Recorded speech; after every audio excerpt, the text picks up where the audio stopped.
התקשר אליי מישהו דרך הוואטסאפ, ובוכה, ובכינו ביחד, ואמרתי לך, כרגע זה לא הגיוני שאני עם האנשים בגרמניה אבכה דרך הוואטסאפ, שאנחנו נתאבל דרך הוואטסאפ, ואז אמרתי, בסדר, אנחנו נצא, אנחנו נשב בגרמניה, נשב 7 באיזשהו מקום, שבגרמניה זה לא מוכר, זה חדש להם לגמרי. התמונות האלה באמת יוצאות דופן. זו שבעה לחייל שנפל בעזה שמתרחשת בתוך כנסייה קטנה בכפר גרמני נידח ליד בון.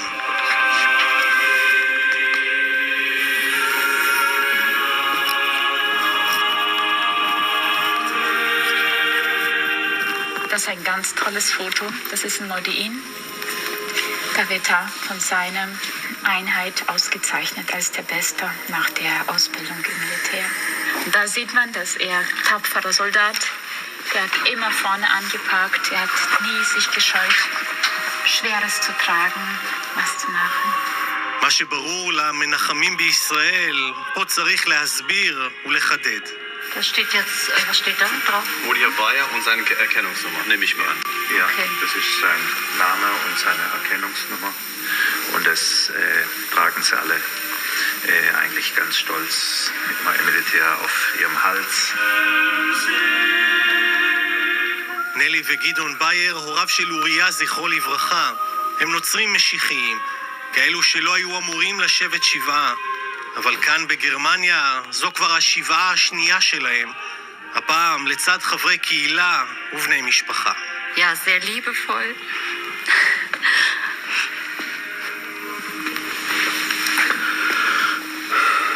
Einfach nur, eigentlich gibt es für ihn keine Worte. Er war echt einfach nur zum Knuddeln. Liebevoll und freundlich und... הרבה מגיעים פה באמת שבורים, לא מבינים.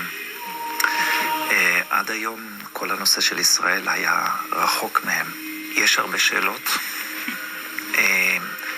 שזה נותן להם הרבה חומר למחשבה. האם זה היה בסדר מה שהוא עשה או לא? כל אחד שואל את עצמו, אני הייתי מוכן, לא, חכה רגע, לא, אני לא. אבל, ואנחנו מגיעים לנקודה, עד לאיזה נקודה אתה מוכן ללכת עם האהבה שלך לעם ישראל, עם האהבה שלך לאלוהי ישראל.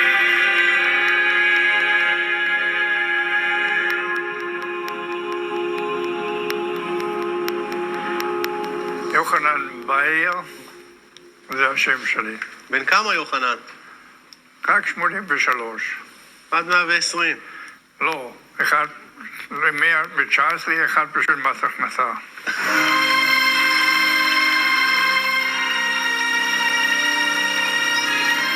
ליוחנן בייר, הסבא של אוריה זכרו לברכה, לא היה כל קשר ליהודים או לישראל. אבל הסיפור שלו הוא בעצם הסיפור של המלחמה ההיא, שלא נגמרה במאי 1945. יש לי התמונה עוד בראש. אני עמדתי על יד הכביש ועברנו מסעית, הרבה מסעיות, עם אנשים, עם בגדים, עם פסים. יוחנן היה חלק מקהילה גרמנית שהאמינה בתנ"ך וגם בברית החדשה. הם חשו חובה לכפר על פשעי הנאצים, כל אחד בדרכו.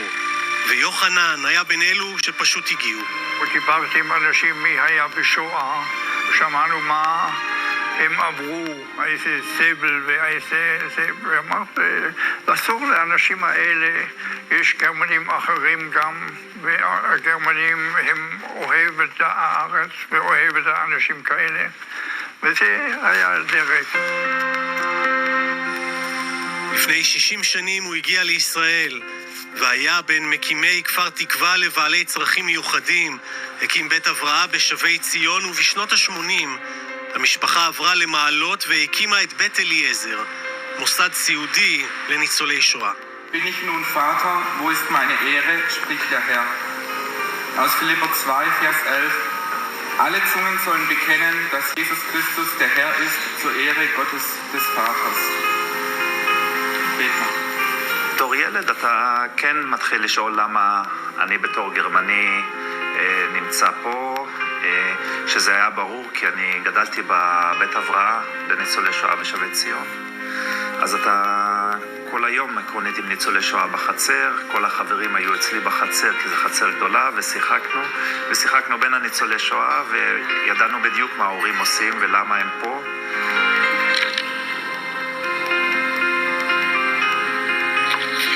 המוסד מטפל בכמה עשרות ניצולי שואה, המימון כולו מתרומות, וכוח האדם הוא מתנדבות גרמניות שמגיעות לכאן לפחות לשנה. נלי הייתה אחת מהן. באתי פה באמת עם חסד, עם פסוקים מתהילים בברית החדשה, שבאמת הבנתי שזה מקום שלי. מה ידעת על ישראל לפני שבאת? כמעט כלום. רק מה שכתוב בתנ"ך בברית חדשה. נלי וגדעון התחתנו, התגוררו במעלות, ונולדו להם 5 ילדים. אלו גדלו בגנים ובבתי ספר ממלכתיים, בדיוק כמו כולם. בגיל 18 הם לא היו חייבים, אבל המשיכו ללא דילמה. כל החברים שלהם הלכו לצבא, למה הם לא? ואני חושב שזה גם חשוב, אם אנחנו אומרים, אנחנו אוהב את עם ישראל, אז אנחנו צריכים ללכת עם כל הדרך. למשל, נכד אחד הוא טייס, מה אני אומר? לא חלמתי דבר כזה. אני בדקתי כמה אל שלום וכמה אדוני צבאות. ומה אתם חושבים? אל שלום רק אולי 3-4 פעמים. אדוני צבאות 300 פלוס. זה אומר שצריך ללכת לצבא? כן, כי אלוהים רוצה? כן. האחיות הגדולות שרתו בפלוגת חילוץ והצלה. צוריאל הלך ליחידה הרב-ממדית, ואוריה ביקש גם הוא להתגייס לקרבי. את יודעת מה זה מגלן, אלי? הסבירו לי. מה אמרו? לאט. Ich war stolz, wie sagt man. הייתי גאה. שבדיוק הוא קיבל את זה, בגלל הוא אמר מתי אמרו שהוא במגלן, הוא כמה ימים לא מאמין שבאמת. אני כל השנים, עד שצור התגייס, אמרתי אלוהים, וואו, רחמים. ממי, מה בא לך בסנדוויץ'? אבוקדו או ריבה?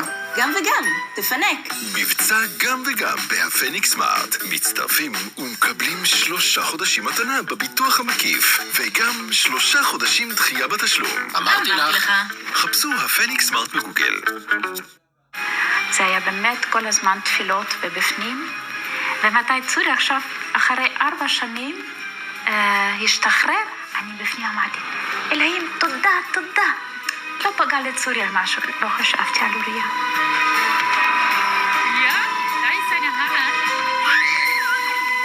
דניאל, wo ist Uriah?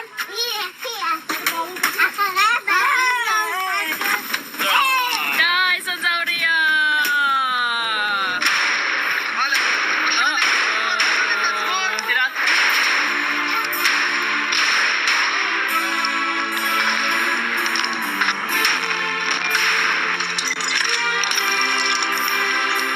כשהמלחמה פרצה, לנלי וגדעון היו 4 חיילים בצהל, 3 מהם בעזה.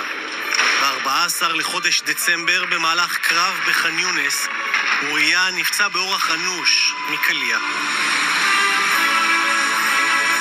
קשרו אליי, כאילו מהצבא, ואז באו לקחת אותנו, ולקחו אותנו כאילו לסורוקה. היה רופא שהסביר לנו את החומרה של הפציעה. הבנת? כן. ילד שלנו, אף סריטה? אף סריטה, נקי, יפה, רק את התחבושת, וקצת דם ראיתי בראש, בגלל זה יצא. גוף, הכל שלם, זה היה אוריה שלי, רק שהוא לא דיבר איתי. 4 ימים שאלוהים נתן לנו להיות בבית חולים על הגוף, עם הגוף של אוריה, שמה כולם בוכים ביחד, כולם נותנים אחד לשני תקווה, מחבקים, בוכים ביחד, אבל גם שמחים. שם אני למדתי, כל פעם אם מישהו דתי הלך לבית כנסת, הוא אמר, איך קוראים לך? אוקיי, אוריה בן נלי. וכל פעם לקחו את השם שלי, אוריה בן נלי.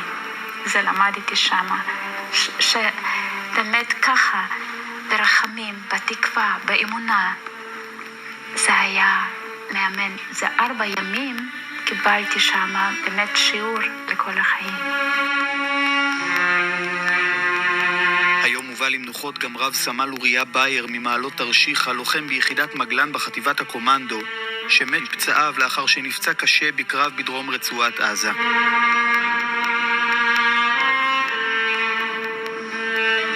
כל הבתי ספר בעיר סגרו, מוקדם יותר הוציאו את כולם עם דגלים, גם את הישיבת הסדר, גם את האולפנה, ועשו טור כאילו ארוך עם דגלים, ובעלנו פה חיבוק גדול, חם ואוהב, מכל הציבור במעלות, ממדינת ישראל, מעם ישראל. לנשמת הנהגת מצווה ההגנה לישראל, רב סמל אוריה בן גדעון ונלי, למשפחת בייר. Wir wissen, du bist da und Friede des Gottes, da gibt es keinen Krieg mehr. Ich bete, bis keine Freunde von Maglan zu Weihnachten nach Hause kommen. Ja, an diesem Schabbat. עכשיו, כמעט 80 שנים אחרי השואה שהביאה את משפחת בייר לכאן, הם שילמו את המחיר הקשה מכל, והפכו באופן רשמי לחלק בלתי נפרד מאיתנו, הישראלים. תראי, נלי, את כועסת על מישהו? על משהו? לא, לא. אף דקה, אף שנייה. בגלל ילדים היו באמת ציוניסטים.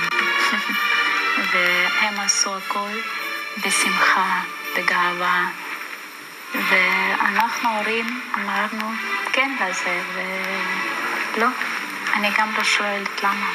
הצטערת פעם שבאת לישראל? לא. אף פעם. אף פעם. המחיר של ישראל כבד. אנחנו לא משהו אחר. אם אני אוהב ישראל, אני נשאר פה. תראה, להגיד אני אוהב ישראל ואם יש מלחמה אני בורח, זה לא אהבה. אהבה, אמת, זה אם אני הולך כל הדרך עם עם ישראל. אם זה קשה או לא קשה.